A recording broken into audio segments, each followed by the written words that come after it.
स्थिति ना आवे ऐसी माया रचना रचती रहती है, ऐसी समस्याएं प्रकट करती रहती है। भाई मेरे इतने काम हैं, इतनी समस्याएं, मैं कब भजन करूं?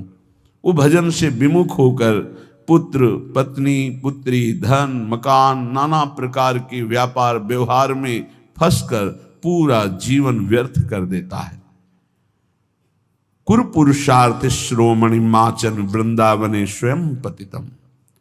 एक पुरुषार्थ कर लो, कभी कभी समय निकाल कर वृंदावन में आओ, यहां बैठकर सत्संग सुनो, बिहारी जी के दर्शन करो, राधा वल्लभ जी के दर्शन करो, यमुना के पावन पुलिन में बैठकर नाम कीर्तन करो, पद गायन करो, वृंदावन की परिक्रमा करो, तुम्हारा परम मंगल हो जाएगा, ये जीवन सार्थक हो जाएगा।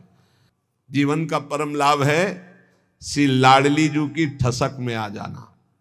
हम बेपरवाह बिहारिन के, प्रियाजू के बल पे हम बेपरवाह होकर बोलते हैं, प्रियाजू के बल पर बेपरवाह होकर पांव पसार के सोते हैं। जिस समय जब जो जहां जैसे वो सब अपने आप। श्री राधा किंकरी नाम लुठत चरणयो रद्भुता सिद्धि कोटि। श्री हरिदास के गर्व भरे अमनैक अनन्यन हारन के, हम बेपरवाह बिहारिन के। बिहारिनी जी के बल पर हम बेपरवाह हैं। ललिता जी के स्वरूप श्री हरिदास जी के गर्व में हम भरे रहते हैं। हम अनन्य हैं अपनी स्वामिनी जी के। महामधुर रस पान करें अवसान खता से लहारन के, दियो नहीं ले ते मांगे क्यों? अरे हम देले पर भी ले लेते तो मांगेंगे क्यों? हम बरने गुण कौन तिहार इनके, प्रियाजू के सिवा हम किसी की जय नहीं बोल सकते। ये ठसक है वृंदावन वासियों की। कुछ भी जय बोलेंगे तो बोलेंगे जय जय श्री राधे, बोलना ही है। हम बिहारिन जू के बल पर सबसे बेपरवाह हैं। जो यहां कह रहे हैं कि दियो नहीं ले तो फिर मांगेंगे क्यों? तो श्री सेवक जी महाराज कह रहे हैं भुगतें और देह और न जाचहें, पोषण भरन न चिंत कराएं, श्री हरिवंश विभव बिलसाएं श्री वृंदावन की। यदि आप अपने इष्ट के अनन्य धर्म में स्थित हो जाओ तो आपको खुद इतना मिलेगा कि दूसरों को दोगे, मांगने की जरूरत नहीं पड़ेगी और भुगते खूब आनंद पूर्वक जीवन कटेगा। अरे विश्वंभर प्रभु हैं, पापियों को तो देते हैं, शरणागतों को क्यों नहीं देंगे? और ना दें तो क्या लेने के लिए हम भगवत मार्ग में आए? हम उनको प्राप्त करने के लिए आए हैं। किए रायण बिहारी सो, अरे हम प्रियाजू के बल पर बिहारी जी को भी, हम श्यामाजू के बल अभिमानी टेढ़े रहे मोहन रसिया सो, तो बोले किए रायण बिहारी सो हूं। हम बेपरवाह बिहारिन के, हम बिहारिनी जू के बल पर बेपरवाह है। सब ठाकुर को ठाकुर हरिता, ठाकुर को ठाकुर ठकुराइन श्यामाजू। ये हमारा वृंदावन वासियों का बल। साब जितने ईश्वर कोटि के हैं, साब के मूल अंशी श्री प्रभु बिहारी जू। और बोले बिहारी जू के ठाकुर, ठाकुर कौन है? श्री लाडली जू सिंहासना आरूढ़ है और आप चरण कमल लिए महावर लगा रहे हैं। सब ठाकुर को ठाकुर हरिता, ठाकुर को ठाकुर ठकुराइन। मान दान दे प्राण प्रियापति रति जाचत परताप दुराइन। उपासक को चाहिए कि अपने आराध्य देव इष्ट देव में अनन्य होकर जैसे वो चलावे वैसे चलो। देखो इस जीवन में एक बात समझनी, हमें प्रभु प्रेम प्राप्त करना है, भगवत प्राप्ति करनी। जैसे जियावे वैसे हमें जीना है। पूरे जीवन ये नियम ले लो, जबान से आचार्यों की केवल आज्ञा के अनुसार मांगना है, रोटी बस, इसके सिवा कभी किसी से मांगना नहीं। अधिक अर्थ की आशा नहीं रखनी। जो चल रहा ना चले, आग लगे, हमारा अंदर नाम चलना चाहिए, हमारा प्रिया प्रीतम का चिंतन चलना चाहिए। ये व्यवहार समझ रहे हो, केवल भगवत प्राप्ति के लिए है। जो व्यवहार भगवत प्राप्ति से विमुख होकर प्रपंच की वृद्धि करने वाला बन जाए, आग लगे ऐसे व्यवहार में और आग लगे ऐसे संसार में। अगर भगवत प्राप्ति न हो तो जीवन किस काम का? बस इतनी बात समझ लो हमारी।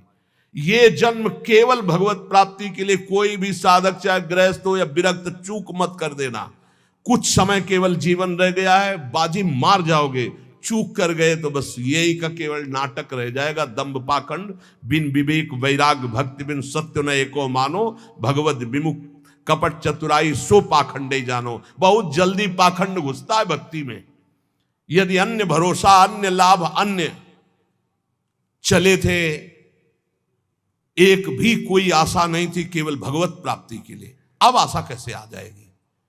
हम सब जब घर से निकलते हैं तो हमारे अंदर क्या भाव रहता है? चाहे जितना कष्ट मिले, भूखा रहूं, चाहे पिटाई हो, चाहे जैसी स्थिति हो, आज से मैं पूरा जीवन भगवत भजन करूंगा, भगवान की प्राप्ति करूंगा। कहां गया वो संकल्प जब घर से निकले थे?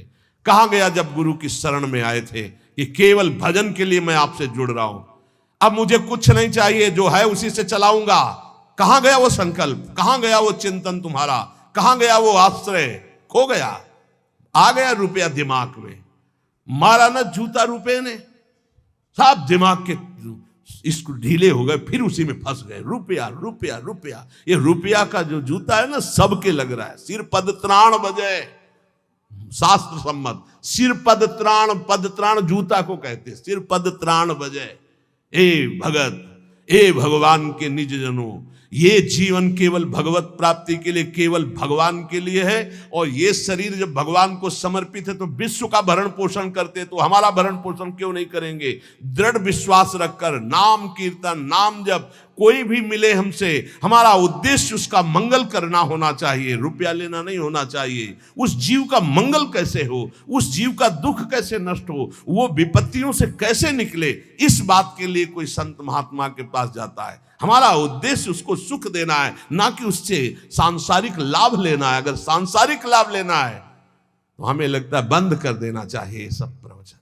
एकांत बैठकर पहले भजन करो और समझो कि जीवन का लाभ किसे कहते हैं। भगवान शंकर बोल रहे हैं, हे उमा संत समागम समन लाभ कछुआन। तो संत समागम का फल क्या है? संस्कृति का रमता, संसार चक्र का नाश हो जाना। इसलिए हम आप सबसे प्रार्थना करते हैं, जो वैरागी जन है और जो गृहस्थ जन है, आप भी पैसे का व्यवहार बहुत सोच समझ कर कीजिए। जहां अत्यंत आवश्यक है, कोई बीमार है, कोई घटना में असमर्थ है, उसका सहयोग कीजिए। कोई भूखा है, भोजन दे दीजिए। रुपए के बल पर अध्यात्म सुनना ना चाहे, रुपए का बढ़ावा देकर अध्यात्म खरीद सके, ऐसा कोई है ही नहीं। अध्यात्म हमारे शास्त्रों में ऐसा नहीं कि आप पैसे से खरीद सके। किसी महात्मा की कृपा रुपयों से ले सके, असंभव। किसी सत्य को रुपए से तौल सके, घसीट सके, छीन सके या खरीद सके, असंभव। इसलिए रुपया का भाव अंदर से गौर करो, भजन का भाव मुख्य रखो, तभी मंगल होगा, हमारा भी और आपका भी। ये जीवन केवल भगवत प्राप्ति के लिए से बार बार प्रार्थना है। ये पापी रुपया घुस गया दिमाग में, जिसको देखो वही अगर झुक के प्रणाम कर दो तो बस शर्त सामने रख दी गई, ये कर दो, ये कर दो।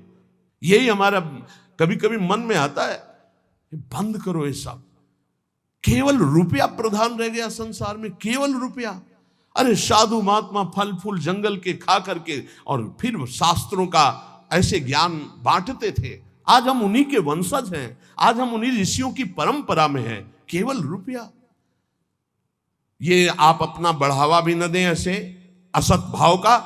और साधु भगवत मार्ग के पथिक केवल भगवत आश्रय रखें। मान लो आज जो सुन रहे हो, कल सुनाने की हिम्मत नहीं होगी और आपके सुनने की हिम्मत। ऐसे ही कल आएगा, ये सब शास्त्र लिखे रखे रहेंगे नहीं, और इनके सुनने से तुम्हारे हृदय के विकार नष्ट हो जाएंगे, इसलिए तुम सुनना नहीं चाहोगे। कल ऐसा समय आएगा कि शास्त्र सम्मत बात तुम अब कौन